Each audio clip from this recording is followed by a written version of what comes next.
shadow who aids the forces of law and order is in reality Lamont Cranston, wealthy young man about town. Years ago in the Orient, Cranston learnt a strange and mysterious secret.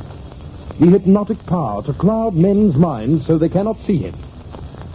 Cranston's friend and companion, the lovely Margot Lane, is the only person who knows to whom the voice of the invisible shadow belongs.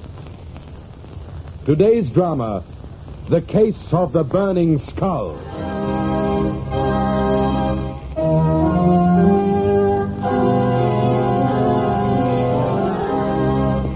A late afternoon thunderstorm breaks over the city. As the streets empty and everyone runs for cover, two men collide as they dash into the shelter of a small doorway. Oh, sorry. Oh, that's all right. Cranston. Lamont Cranston. Hi, it's Steve Grant. Hello, Steve. Oh, if this isn't the strangest coincidence. Haven't seen you for ages, Steve. How's our promising young chemist? Listen, Lamont. The last I heard, you had a great job with the Guild Chemists Alliance. Still with them? Yes. Lamont. Married? Yes. Lamont, listen to me. You won't believe it, but I was on my way over to see you. I'm in trouble. Oh, what's the matter, Steve? I'm going to die. Oh, well, we all are, sooner or later. But we don't all get special announcements. You did? Yes. When? How? It was last night. I haven't been sleeping well lately, been nervous and high-strung. Been working pretty hard in a new thorium extract. Yes. But about 2 o'clock this morning, I got up for a drink of water. I went into the bathroom, turned on the tap, and then... Go on. I saw a burning skull staring at me. You what? I hadn't bothered putting on the lights. In the darkness, I saw a hideous burning skull grinning at me, pale and flickering, burning a dull green in the blackness. Yes? It was a terrible shock. I suppose I must have fainted. When I recovered, it was gone. But I knew it was a warning. Now, look here, Steve. You should realize that the obvious fact of the matter is that you're tired, overworked, possibly headed for a nervous breakdown. It was a presentiment, Lamont, a warning. It was an hallucination. Now, you pay attention to your Uncle Lamont. You want my advice? Oh, yes. Now, here's the address of a friend of mine, Dr. Neil Harrison. He specializes in your kind of case. Too much work and too much imagination. You go and see him at once. Then you don't think that skull... My dear Steve, the most horrible presentiment in the world can be dispelled with bicarbonate of soda and 2 weeks in the country. I know.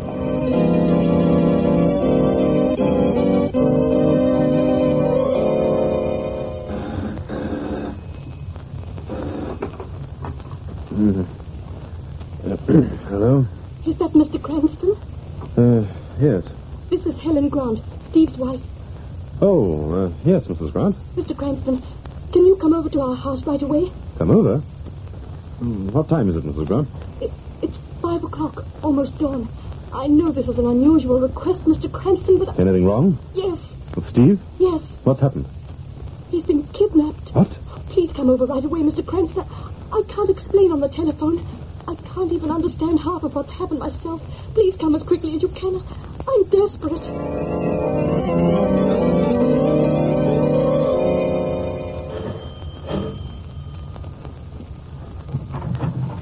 Oh, Mr. Cranston, I'm so glad you're here.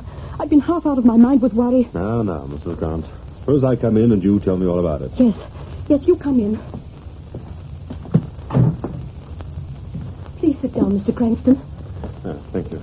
Now, Mrs. Grant, from the beginning. Well, it was about midnight. I'd gone to bed and had been asleep a few hours. Suddenly I awoke. I'd heard a sound, an awful sound. What was it? It was a kind of sobbing. Seemed to come from Steve's bedroom across the hall. What did you do? I got up and went to the door of my room. I opened it. It was dark in the house. In the blackness, I saw... What? A burning skull. You're sure of that? Yes, it was just a little distance away. It was coming out of Steve's room, floating in the air. Burned with a green, flickering flame. Oh, it was ghastly. What did you do? I screamed, and I fainted. When I came to, it was gone. I rushed into Steve's room to tell him. Steve was gone, too. I see. All his clothes were still in his room, everything. He hadn't packed and left. It's obvious he was taken away.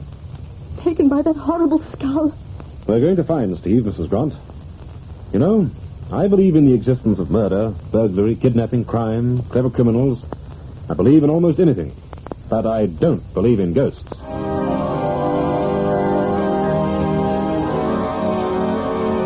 Well, this is a lovely crime to serve me early in the morning, Cranston. What in the blazes do you do? Do you sit up all night working out crazy cases to worry me with?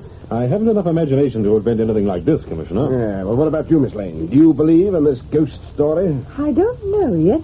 I want to hear the rest of the story. That's all there is to it. First, Grant came to me with his story about burning skull, and then Mrs. Grant. Was it a kidnapping, Lamont? Perhaps. I've gone over Steve's room. All his clothes are there, his shoes, everything. Most important, his passport was there, licenses, checkbook, everything. What's that supposed to prove? Nothing much, except the fact that Grant doesn't seem to have walked out of the house voluntarily. A man might think up an ingenious plan like this to leave his wife, but he doesn't leave all his money and papers and important documents behind. Yes, that's right. But what about the sobbing noise Mrs. Grant heard? And I couldn't find anything to account for that. So it all boils down to this. A chap disappears. He and his wife tell a crazy yarn about burning skulls, and we're supposed to believe the said skull kidnapped the man. That explanation will do until a better one comes along. Have you a better one, Commissioner? Certainly, I've got a better one. The obvious one. Grant and his wife thought up the scheme between them to defraud the insurance company. He isn't insured. Well, he's trying to get publicity for some crazy invention he's made. He was a research chemist working for the Guild Chemist Alliance. He made no invention, and if he did, it would belong to the Guild Company and not to him. Well, then I don't know. It's beyond me, Cranston. But I'll tell you one thing. I don't believe you or Grant or his wife. I don't believe that Grant saw anything, either of them. And if they did, it wasn't a burning skull. You can think that over for a while. Hello, Weston speaking. Yes? What? What was that? Well, all right. I'm coming right over. What is it, Commissioner? You look startled, to say the least. That phone call has just dropped a bomb into my lap, Miss Lane. Well, now let's have the explosion. Adam Edwards, the broker, has just reported a burglar in his home. $15,000 in cash was stolen. Well, Commissioner, a robbery of that size is no explosion. No? Well, perhaps you'll sing a different song when you know the money was stolen by a burning skull. Suppose you tell us your story, Mr. Edwards. Well, it's quite simple and quite frightening. I was awakened this morning about 3 o'clock by the sound of somebody moving about in my study. Yes? It's a well-known fact that I keep large sums in cash in the house. I assumed that some ill-advised burglar was trying to relieve me of my money. Why ill-advised? I'm a crack shot, Mr. Cranston, and have a license to keep a revolver in the house. I immediately arose, got the gun, and tiptoed towards the study. And then? I opened the door very carefully. I confess I was shocked and frightened. In the darkness, I saw a burning skull hovering over my desk, while burning skeleton hands rifled the drawer. So now a pair of hands are added to the skull. Pretty soon we'll get the whole skeleton. Instantly, the skull and hands rushed off through the darkness. I tried to follow. I heard the thing blundering about on the far side of the study. Before I could catch up, it was gone. And so was my money. And that's all. This is too much for me. What is this, a conspiracy? Are you trying to pull my leg? You don't believe my story, Commissioner? Frankly, no. I see. Come this way, please. Where to? To this large annex on the far side of my study. Something to show you. You see, I'm an amateur photographer, and I've had this annex fitted up as a darkroom. What's all this mean? Please notice that the annex door's alongside the door leading out of the study. Evidently, the burning skull blundered into the annex first by mistake, and then turned and ran out of the real door. I still don't see what all this has got to do with the skull. I tell you, you've been seeing things. We've been seeing reality. Come into the darkroom. Huh? I'm sorry, but this red safety light's all the illumination I can give you. Oh, it's enough, Mr. Edwards. Go ahead. When the intruder came into this room last night, he apparently dislodged one of my unexposed plates and knocked it into the developer tray. Look at this plate, Commissioner. Tell me what you see on it. Good heavens. It's a skeleton hand.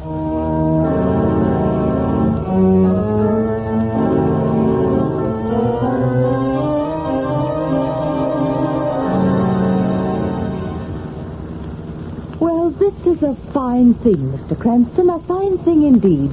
What's worrying you, Margot? What's worrying me? That's the question I've been wanting to ask you. You sit around all day as though it were gloomy Sunday. I was thinking... No, I was worrying about the burning skull. Suddenly at 7 o'clock tonight, you announce we're going for a drive. Where? To visit a friend. Why? To pick up a clue on this case. Who's the friend? Dr. Neil Harrison. I sent Steve Grant to see him yesterday afternoon. It's just possible that Steve might have said something to Dr. Harrison that would give us a clue. Then all that worrying, thinking this afternoon didn't help? No inspiration? It certainly did. Right now, the fire of inspiration needs a little more coal. To be shoveled on by Lamont Cranston Stoker. No. Lamont Cranston, Shadow.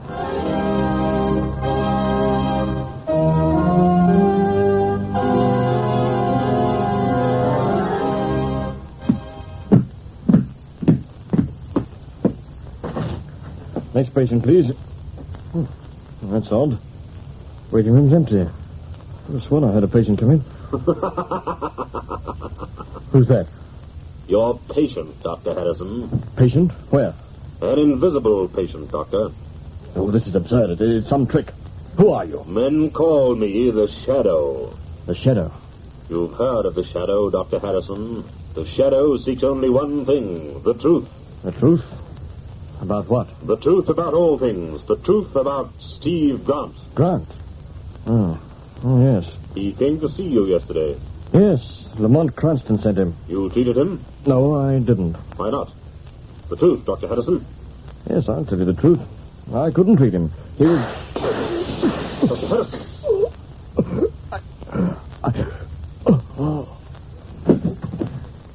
He's dead. Shot by somebody from outside that window.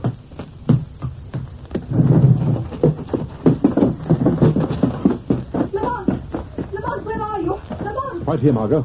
Outside this window. Shh. I heard shots while I was waiting in the car and Yes, someone fired through the window while the Shadow was questioning Dr. Harrison. The doctor is dead. Now, come on. We've got to find that murderer if we can. But it's pitch dark, Lamont. Careful. He must have run off this way. Do you know who killed the doctor? No. But I'm afraid we'll never find out now. Lamont! Yes, Margot? Look! Running down the street. Way up there, Lamont! Yes, I see it, Margot. It's a burning skeleton.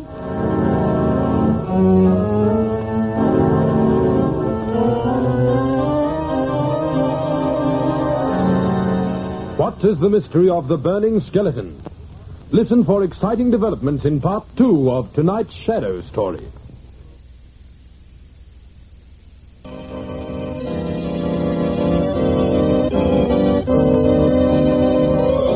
And now, back to the Shadow.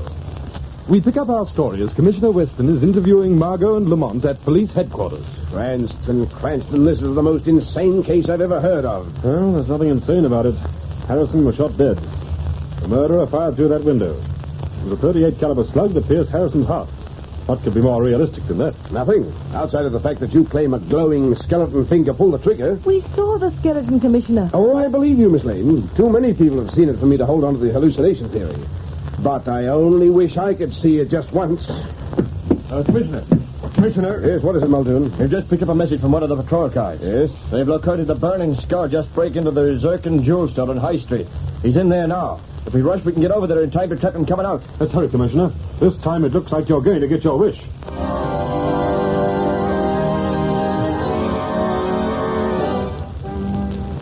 Where is this Zircon Jewel store? How much further, Muldoon? Oh, just around the next corner, Commissioner. I only hope we're in time. Yes, I wouldn't want the Commissioner to lose the pleasure of meeting our skeleton friend. Easy, Muldoon, easy. We're not supposed to arrive with a brass band announcing us. Go a little more, then stop. We'll walk the rest of the way. Yes, sir. I can see the police patrol car up ahead. Then the skeleton must still be inside the store. All right, stop here, Muldoon. Yes, sir.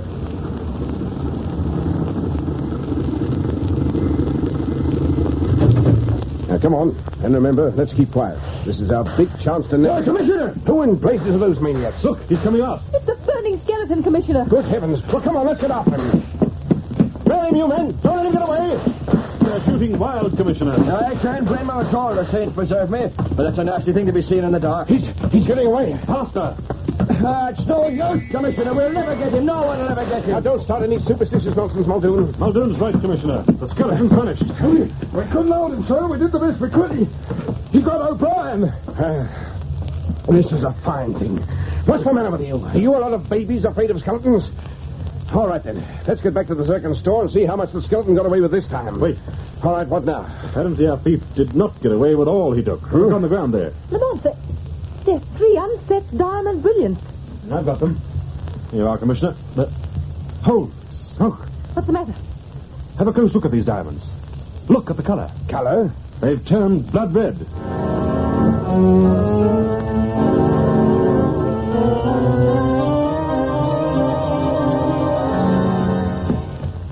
Lamont. Lamont, stop pacing up and down and listen to me. Got any ideas? Yes, suppose we get some sleep. It's 8 o'clock in the morning, Lamont. How much longer are we going to sit here and think? Until I can work out 3 things. We're not going over all that again, are we? Why was Steve Grant kidnapped? Why was Dr. Harrison murdered? Because they knew something about the burning skeleton. But what? Well, you know the answers to that. You told me yourself. It's tied up with a photograph of the skeleton hand and the diamonds that turned red. Why did those diamonds turn red? How was that photograph made? Lamont, let's get some sleep. I'm going home. Only Harrison had taken Grant as a patient. Oh, didn't he? No, he told the Shadow he couldn't treat him. Well, what difference does that make? If he'd taken Steve as a patient, he might have left some record of some kind. As it is, his information died with him. Oh, that's the door. I'll answer it. Who in the world could that be so early? Oh, it's Grant. Come in. Oh, Mr. Cranston, This is Miss Lane. She's working with me on the case. Margot, Mrs. Grant. How do you do, Mrs. Grant? What's wrong, Mrs. Grant? Oh, Mr. Cranston, I'm frightened. Why? The burning skull. What about it? I think I'm going to be the next victim. You? What do you mean? I've had warnings. When I put the lights out, objects flame up and glow with a weird green color. Steve's watch, money on his desk, spoons, silver, many things. Heavens. Then, last night, I decided I'd sleep in Steve's room. I thought if the burning skull came back, I'd be waiting. Well, did you see it? Did it come back? I didn't see it, but I know it was in the room. How do you know? Look at my arms. Good grief, they're covered with burns. Burns? Look, Lamont. It's as though a skeleton hand had clutched Mrs. Grant. Or the hand of a giant or a mythological god like Thor. Or What? I said like a... You said Thor. Thor, what an idiot I've been. Steve practically told me the answer to this case when I first met him. What do you mean, Lamont? I mean I know all about the burning skeleton. Come on, Mrs. Grant. We're going to police headquarters right away.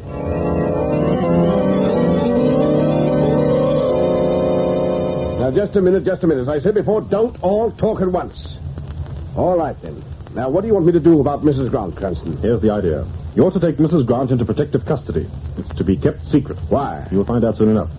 At 6 o'clock tonight, I want you to give this news item to the paper. I've written it out for you. Oh, Cranston, break it down a bit, will you? Look, you're making me dizzy. Now, listen, Commissioner. Do you want to get your hands on the burning skeleton? What a question. Then do exactly what I've told you. And what in blazes are you going to do? I'm going to trap the burning skeleton.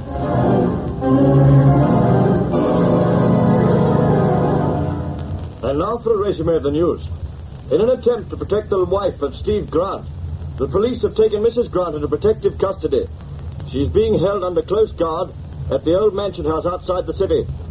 There, in a lonely building set in lonely fields, the widow of Steve Grant wonders about the fate of her husband and the strange burning skeleton that was his doom. Turn it off, Margaret. That's fine. Now, what time is it? 8 o'clock. And our skeleton has known the news for 2 hours. He'll be here soon. Here at the mansion house? Correct. Under the misapprehension that Mrs. Grant is here, too. But he's only going to find us. Just the 2 of us. The 3 of us. You're forgetting the Shadow. Oh.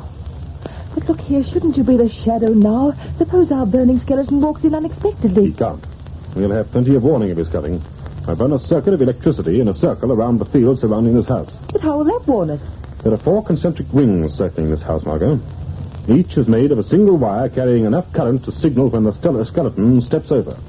We'll hear the signals on this electroscope connected with the circuits. But wouldn't any person crossing those circuits cause the signal to sound? Not any person, Margot. Just our friend. Why? Because of the peculiar constitution of his body. You see, just a minute. That's the electroscope. The skeleton? Yes. He's inside the outermost circuit. He's inside the second circuit. He's inside the third. Now, you know what you're to do? Time to put out the lights and hide in the cupboard beside the switch. Right. When the skeleton gets into this room, the electroscope signals will reach a peak. They'll then cut off automatically. Then I'm supposed to switch on the lights again. He's inside the 4th circuit. Now, hurry, Margot. Lamont, Don't argue. This man is dangerous. Put out the lights. Right. Into the cupboard. Stand by.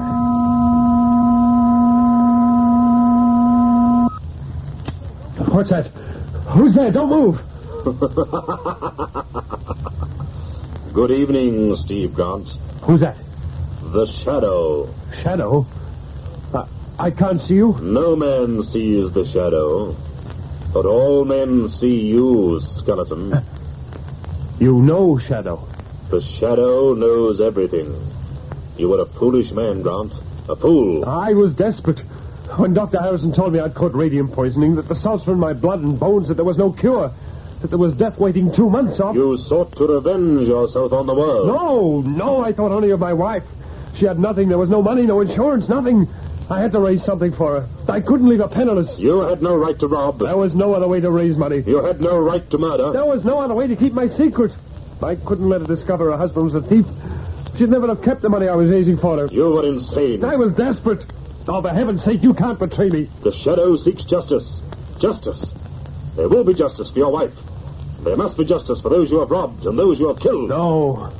Now, listen, I'm going to die anyway. I'll pay for the deaths, pay with my own. There must be justice, Grant. You'll never take me. I warn you, I've killed before. I'm not afraid to kill now. You're mad, Grant. You must pay in full. No!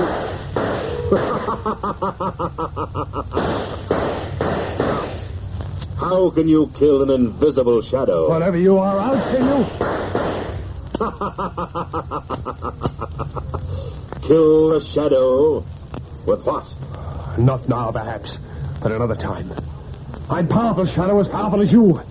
These burning salts in my bone and flesh give me a power no man has ever realized before.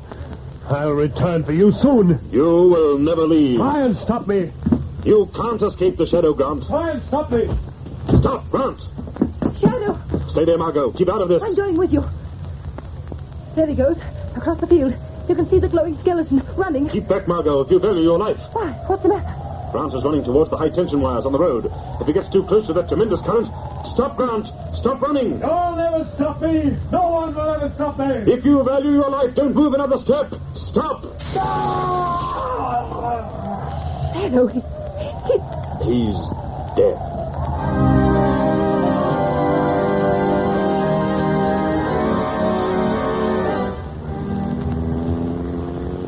Well, let's get back to town and notify Commissioner Weston, Margot. Oh, Lamont, it was awful. To be electrocuted that way.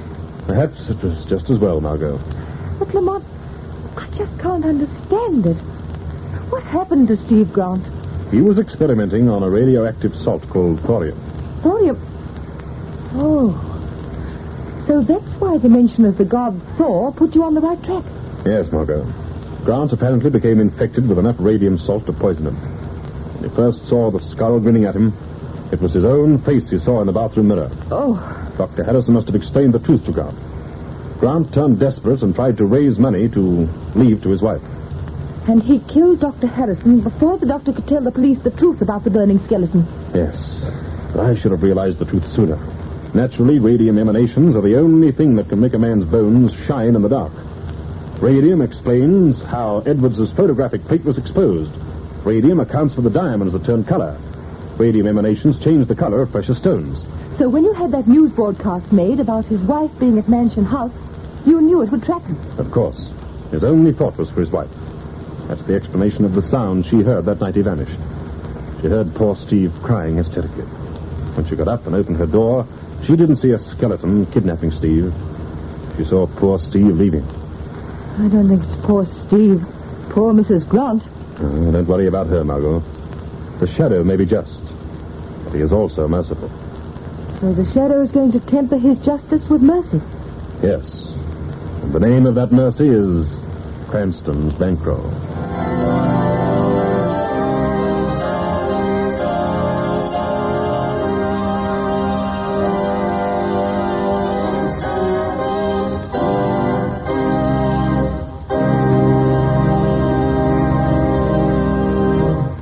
In a moment, I shall return with further news of The Shadow.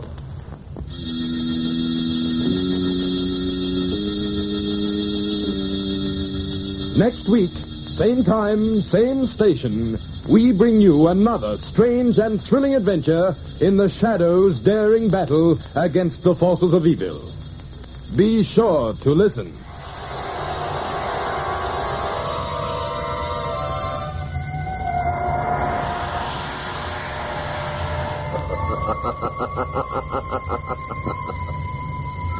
As you sow evil, so shall you reap evil. Crime does not pay, The shadow knows.